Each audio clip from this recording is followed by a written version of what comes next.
Today we're going to focus on Rule 403 of the Federal Rules of Evidence, Discretionary Relevance. 4 key points will be emphasized. First, this balancing test is entirely discretionary. Second, it measures the good stuff in the evidence against the bad stuff. The good stuff relates to the probative value of the evidence. Third, only if the probative value of the evidence is substantially outweighed by the bad stuff may a judge exclude it. And fourth, we'll look in detail into the bad stuff, such as the risk of unfair prejudice to the other side and the risk of confusing the issues. Okay, by this stage of your course, you've been introduced to the concept of logical relevance under 401, that evidence must be both material and probative to the case. Relevant evidence under Rule 401 is presumed to be admissible under 402 unless a countervailing rule suggests otherwise. Let's turn to the most important countervailing rule, Rule 403. Federal Rule of Evidence 403 is so important, and don't hold me to this, that you could possibly pass your final exam simply by discussing this rule on every single question. Rule 403 provides, quote, that although relevant, evidence may be excluded if its probative value is substantially outweighed by the danger of unfair prejudice, confusion of the issues, or misleading the jury, or by considerations of undue delay, waste of time, or needless presentation of cumulative evidence. I call this rule the 403 seesaw. Does the bad stuff substantially outweigh the good stuff? I like to break down the 403 seesaw into 4 key parts.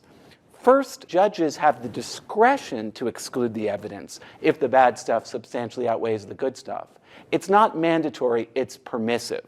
Second, the balancing test is the probative value of the evidence against the negative factors, the other factors. Probative value, the phrase value, suggests that judges need to affix a value to this evidence. The evidence must not just have a tendency to make the evidence more probable or less probable, but the question is, how significant is this evidence in making the evidence more probable or less probable? Third, for the relevant evidence to be excluded under Rule 403, the probative value of that evidence must be, quote, substantially outweighed by the other factors. This signifies what? That Rule 403 is a liberal evidence rule. It's friendly toward the admission of evidence.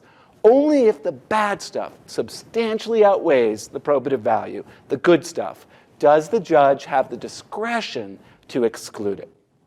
Fourth and finally, consider the full range of factors that must be accounted for on the bad stuff side of the ledger. Danger of unfair prejudice, confusion of the issues or misleading the jury, considerations of undue delay, waste of time, or needless presentation of cumulative evidence. The use of the word or, the disjunctive phrase or, as opposed to a conjunctive phrase and, suggests what? That any one of these factors alone, if substantial enough, could outweigh the probative value. Now, many of these factors seem self-explanatory. Waste of time, well, you're well aware of what that is. After all, you're taking evidence. Undue delay, needless presentation of cumulative evidence, that means repeating evidence that's already in the record. Danger of confusion of the issues or misleading the jury. And the most important factor, in my view, is the danger of unfair prejudice. What does this phrase mean? Well, every piece of evidence is going to be prejudicial to one party or the other. After all, that's why the other side wants it in, to hurt or prejudice the other side. The question is whether the evidence is unfairly prejudicial.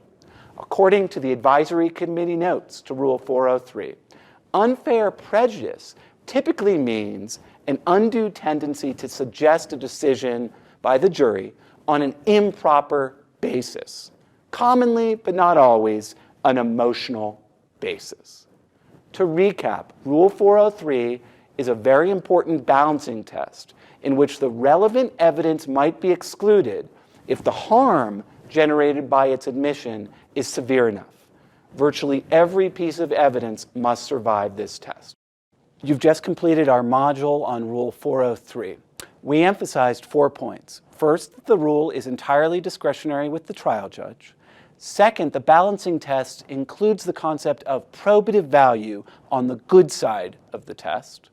Third, only if the probative value is substantially outweighed by the bad stuff may a judge exclude the evidence. And fourth, we unpacked the different pieces of bad stuff in the test, including the risk of unfair prejudice. In the end, Rule 403 is perhaps the most important rule you will study. Why? Because it applies to virtually every other rule in the entire regime of evidence.